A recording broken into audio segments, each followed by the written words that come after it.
जय हिंद एवरीवन। अगर आप इंडियन आर्मी की तैयारी कर रहे हो तो ये वीडियो आपके लिए है। मैं कुछ जानकारी इकट्ठा किया हूँ जो आप सभी लोगों को पता होना चाहिए। और कोई भी जानकारी इकट्ठा करता हूँ ना तो काफ़ी ज़्यादा समय ले लेता हूँ मेरे भाई। 5 से 6 मिनट का वीडियो होगा, इसी में आप लोगों को सारी बातें आसानी से पता चल जाएंगी।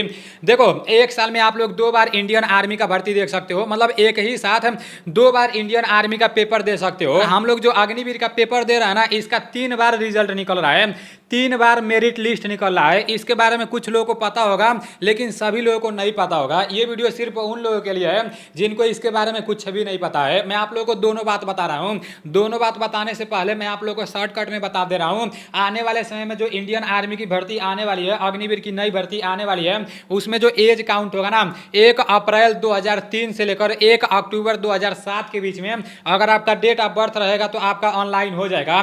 काफी सारे लोग एज को लेकर कमेंट करते रहते हैं, इसलिए मैं बार बार एज को लेकर जिक्र करता हूं, ठीक है ना। 3 बार कैसे रिजल्ट निकाला जा रहा है, तो देखो, एक बार तो हम लोग जब अग्निवीर का पेपर देने जा रहे हैं तो उसका लिस्ट निकल रहा है। हम लोग को दौड़ के लिए बुलाया जा रहा है, दौड़ हो रहा है, बीम हो रहा है, मेडिकल हो रहा है। उसके बाद से दोबारा एगो फाइनल मेरिट लिस्ट निकल रहा है। ये जो 2 लिस्ट निकल रहा है, एक बार तो मतलब दौड़ होने से पहले लिस्ट निकल रहा है तो ज्यादा लड़कों को पास किया जा रहा है, और दूसरा बार दौड़ होने के बाद मेडिकल वेडिकल फिट होने के बाद लिस्ट निकल रहा है। तो जितने लोगों को भर्ती करना है उतने लोगों का मतलब नाम लिस्ट में आ रहा है। लेकिन एक और लिस्ट निकल रहा है जो गुप्तचर में रह रहा है, ठीक है ना। अगली बार तो इसके बारे में किसी को नहीं पता चलता था, लेकिन इस बार बहुत सारे लोगों को पता चल गया, क्योंकि इस बार तो नोटिफिकेशन डालकर वो लोग चिपका दिए। अगली बार पता है क्या हुआ था, अभी हमारे साथ का ही एक बंदा था जो हमारे साथ एनसीसी का कैंप करने गया था, एनसीसी का कैंप कर रहा था। उसका अग्निवीर में सिलेक्शन नहीं हुआ था, मतलब जीडी में रेस मारा था, उसके पास एनसीसी बी का सर्टिफिकेट था और वो पेपर देने गया था, ठीक है ना। लेकिन फाइनल सिलेक्शन नहीं हो पाया था, मतलब रिजल्ट आ गया, जिन लोग का सिलेक्शन होना था उन लोग का सिलेक्शन हो गया और वो लोग ट्रेनिंग में भी चले गए थे। उसके पास कम से कम 15-20 दिन बाद एक फोन आता है, अपने एआरओ से फोन आता है और उसमें बोला जाता है कि आपका इंडियन आर्मी में सिलेक्शन हो गया है, आप अपने एआरओ पर अपना पूरा का पूरा डॉक्यूमेंट लेकर आओ। मान लो आप ही हो और आप इंडियन आर्मी का दौड़ मारे, सब कुछ कर दिए हो और फाइनल मेरिट लिस्ट में आपका नाम नहीं निकलता है, आपके साथ वाले बंदे ट्रेनिंग में चले जाते हैं। फिर 15-20 दिन के बाद आपके पास फोन आता है और बोला जाता है कि मैं आपके एआरओ से बोल रहा हूं और आप अपना पूरा डॉक्यूमेंट लेकर आओ, आपका इंडियन आर्मी में सिलेक्शन हो गया है। तो आपके मन में क्या आएगा, आप सोचोगे यार कोई दलाल फोन कर रहा है, कोई मतलब उल्टा सीधा आदमी फोन कर रहा है। तो हमारा जो दोस्त था ना वो भी यही सोच रहा था, वो भी सोच रहा था यार कोई दलाल फोन कर रहा है, वो भरोसा नहीं कर रहा था। मतलब एआरओ से एक दिन फोन आया कि आपका सिलेक्शन हो गया, तो वो मतलब एआरओ पर गया नहीं, क्योंकि फाइनल मेरिट लिस्ट तो पहले निकाला जा चुका था। फिर उसके पास फोन आया, एक दिन बाद फोन आया, तभी भी नहीं जा रहा था। दूसरे दोस्तों से बोल रहा था कि यार कोई दलाल हमारे पास फोन करके बुला रहा है कि तुम्हारा सिलेक्शन हो गया है, उसको भरोसा नहीं हो रहा था। फिर मैं देखा हमारे पास खुद मतलब 3-4 लोग फोन किए कि भाई हमारा सिलेक्शन नहीं हो पाया है और हमारे पास एनसीसी का सर्टिफिकेट था, मैं 9 गो बीम मारा था और मतलब सारी चीजें वो लोग पता है कि हमारा सिलेक्शन नहीं हो पाया था। अभी मतलब दोबारा बुलाया जा रहा है यार, ऊपर बोला जा रहा है कि तुम्हारा सिलेक्शन हो गया है।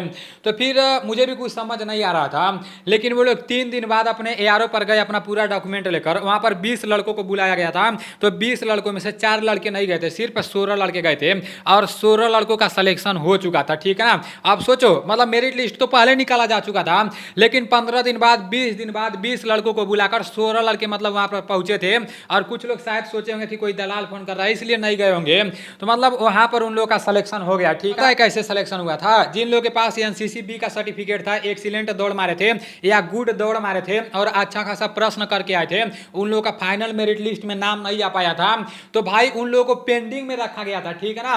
और वेटिंग लिस्ट में उन लोगों का नाम आया। पहले इस तरह से नहीं होता था, पहले 2019 में जब इंडियन आर्मी की भर्ती कराई जाती थी तो इस तरह से नहीं होता था, एक ही बार सब कुछ हो जाता था। लेकिन अगले बार भी ऐसा हुआ था, मतलब वेटिंग लिस्ट में बहुत सारे लोगों को बुलाया गया था और फोन कर करके बुलाया गया था, लिस्ट नहीं निकाला गया था। इसलिए लिस्ट नहीं निकाला गया था कि सेना की बदनामी होती। तो अग्निवीर का रिजल्ट निकला है ना, ये रिजल्ट भी 3 बार निकला है। आप लोगों को तो 2 ही बार के बारे में पता होगा। एक बार तो मतलब जब हम लोग पेपर देने आए थे तो दौड़ के लिए बुलाया गया सभी लोगों को, और दूसरा बार फाइनल मेरिट लिस्ट निकाला गया, और तीसरा बार एक वेटिंग लिस्ट निकाला गया। तो मतलब जिन लोगों का फाइनल मेरिट लिस्ट में नाम नहीं आ पाया था ना, तो बहुत सारे लोग जो लोग अच्छे खासे प्रश्न किए थे, दौड़ अच्छे से मारे थे, तो उन लोगों का वेटिंग लिस्ट में नाम आ गया, ठीक है ना। तो कभी भी इधर से इधर हो सकता है, ठीक है ना। पहले इस तरह इंडियन आर्मी में नहीं होता था। तो आसाम राइफल का भर्ती देखने जाओगे ना, मान लो कुक में 10 सीट है और 6 लड़के भर्ती हो रहे हैं, तो 4 सीट खाली चला जाएगा। लेकिन इंडियन आर्मी में ऐसा नहीं हो रहा है। इंडियन आर्मी में अगर 500 सीट है और 450 लड़का का फाइनल मेरिट लिस्ट में नाम आया है ना, तो 50 लड़कों का वेटिंग लिस्ट में नाम आ जाएगा, ठीक है ना। इन सब चीज़ों पर बहुत कम ही लोग चर्चा करते हैं, लेकिन हमारा वीडियो जितने लोग भी देखते हैं, उम्मीद करता हूँ उन लोगों को ये बात आसानी से पता चल गया होगा, और ये बात आप सभी लोगों को पता होना चाहिए, क्योंकि तीसरा बार जब लिस्ट निकलेगा तो हो सकता है उसमें आप भी हो सकते हो। आप सभी लोगों को पता रहेगा तभी इसका पता लगाते रहोगे, क्योंकि कुछ लोगों को पता नहीं चल पाता है कि तीसरा बार भी रिजल्ट निकलेगा, ठीक है ना। अब बात कर लेते हैं कि एक साल में इंडियन आर्मी की मतलब एक ही साथ 2 बार कैसे भर्ती देख सकते हैं। तो एगो तो अग्निवीर की तहत देख सकते हो, और एगो जो आर्मी नर्सिंग असिस्टेंट होता है जो परमानेंट वाला भर्ती है उसमें भर्ती देख सकते हो। अब देखो इसमें कुछ फर्क रहता है, जो आर्मी जीडी ट्रेडमैन और WMP रहता है वुमेन मिलिट्री पुलिस, तो ये भर्ती 10 पास से होती है, ठीक है ना। 10 पास से मतलब 45% से होना चाहिए, और प्रत्येक सब्जेक्ट में 33% होना चाहिए। लेकिन जो नर्सिंग असिस्टेंट वाली भर्ती होती है ना, वो 12 पास से होती है, और वो साइंस साइड से होना चाहिए। फिजिक्स, केमिस्ट्री और अंग्रेजी और बायोलॉजी मतलब 12 में होना चाहिए, ठीक है ना। और 50% से 12 पास होना चाहिए, और प्रत्येक सब्जेक्ट में 40% होना चाहिए। और जिस तरह से इंडियन आर्मी का जीडी का दौड़ होता है, उसी तरह से इंडियन आर्मी एएनए का भी दौड़ होता है, लेकिन इंडियन आर्मी जीडी में एक्सीलेंट और गुड होता है, इंडियन आर्मी एएनए में एक्सीलेंट और गुड नहीं होता है, सिर्फ दौड़ पास करना रहता है। एएनए में कोई दौड़ का नंबर नहीं मिलता है। सिलेबस में थोड़ा बहुत चेंजिंग होता है, तो सिलेबस भी मैं आप लोगों को बता दे रहा हूं। अभी मैं आप लोगों को यह भी बता दे रहा हूं कि किस तरह से एक साल में 2 भर्ती देख सकते हो। ये जो इंडियन आर्मी एएनए का सिलेबस होता है ना, सामान्य ज्ञान के 10 प्रश्न रहते हैं 40 नंबर के, इसमें एक प्रश्न 4 नंबर के रहते हैं, ठीक है ना। और जीव विज्ञान 15 प्रश्न रहते हैं 60 नंबर के, और रसायन विज्ञान 15 प्रश्न रहते हैं 60 नंबर के, और भौतिक विज्ञान 5 प्रश्न रहते हैं 20 नंबर के, और गणित सिर्फ 5 ही प्रश्न रहते हैं, ठीक है ना। अगर आप मैथ में एकदम कमजोर हो तो आप इंडियन आर्मी एएनए की जो भर्ती आती है उसमें आप लोग फार्म भर के भर्ती देखने जा सकते हो, लेकिन 12 पास होना चाहिए, और 12 साइंस साइड से होना चाहिए, और 12 में 50% होना चाहिए। और कौन कौन सा सब्जेक्ट होना चाहिए? फिजिक्स, केमिस्ट्री, बायोलॉजी और इंग्लिश होना चाहिए, ठीक है ना। और इसमें गणित 5 क्वेश्चन आता है 20 नंबर के, तो टोटल 50 प्रश्न 200 नंबर के रहते हैं। ये रहा army nursing assistant army ANA का सिलेबस, ठीक है ना। और इसके साथ साथ जीडी ट्रेडमैन WMP का भी देख सकते हो।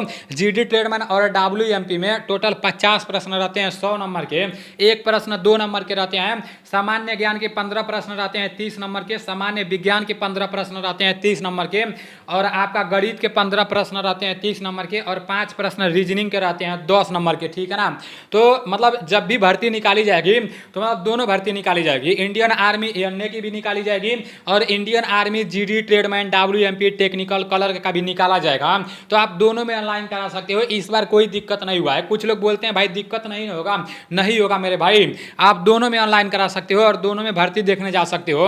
और पता है मैं कैसे बोल रहा हूँ, हमारे कुछ दोस्त थे जो इंडियन आर्मी जीडी में भी पेपर निकाले थे, इंडियन आर्मी एएनए में भी पेपर निकाले थे, और दोनों में उन लोग का सिलेक्शन हो गया, तो वो लोग इंडियन आर्मी एएनए में गए, ठीक है ना। यहाँ तक कि जीडी में जो बंदा दौड़ निकाला था वो ट्रेनिंग में जाने वाला था, उसके साथ के सभी बंदे ट्रेनिंग में चले गए, तो वहाँ पर पूछा गया कि आप क्यों नहीं ट्रेनिंग में आ रहे हो, तो ये बंदा बोला कि अभी मेरा नर्सिंग असिस्टेंट का फाइनल रिजल्ट निकलने वाला है, अभी निकला नहीं है, जब निकलेगा तब मैं आऊँगा। एक लेटर लिख दिया, तो वो लोग मान गए, ठीक है ना, फौजी लोग मान गए। और दोबारा जब इंडियन आर्मी एएनए का रिजल्ट निकला तो भाई वो जीडी में नहीं गया, एक एप्लीकेशन लिख दिया और इंडियन आर्मी एएनए में चला गया। तो साल में इस तरह से आप 2 भर्ती एक ही साथ देख सकते हो, ठीक है ना, एक 10 पास से एक 12 पास से। तो ये सारी चीज़ें आप लोगों को पता होना चाहिए, ठीक है ना। तो उम्मीद करता हूँ इस वीडियो से आप लोगों को कुछ नया सीखने को मिला होगा, कुछ नया जानने को मिला होगा। अगर आप 12 बायोलॉजी से हो तो आप दोनों भर्ती मतलब जरूर देखना, दोनों में फार्म जरूर भरना और तैयारी करते रहो, ठीक है ना। अगर आप अभी तक मेरे व्हाट्सअप चैनल में नहीं जुड़े हो तो व्हाट्सअप चैनल का लिंक मैं डिस्क्रिप्शन में दे दूंगा, ANDC के नाम से। उसमें जब जुड़ जाओगे ना तो कोई भी भर्ती निकाली जाएगी, किसी भी भर्ती का नोटिफिकेशन निकाला जाएगा तो मैं अपने व्हाट्सअप चैनल में भेज दूंगा, ठीक है ना। और टेलीग्राम चैनल में भी आप लोग जुड़ जाना, क्योंकि आने वाले समय में कोई भी भर्ती कराई जाएगी तो उसमें जो भी GK GS का प्रश्न पूछा जाएगा ना तो उसका PDF मैं अपने व्हाट्सअप में भी भेजूंगा और टेलीग्राम में भी भेजूंगा। तो चलो ठीक है, मिलते हैं अगले वीडियो में। जय हिंद।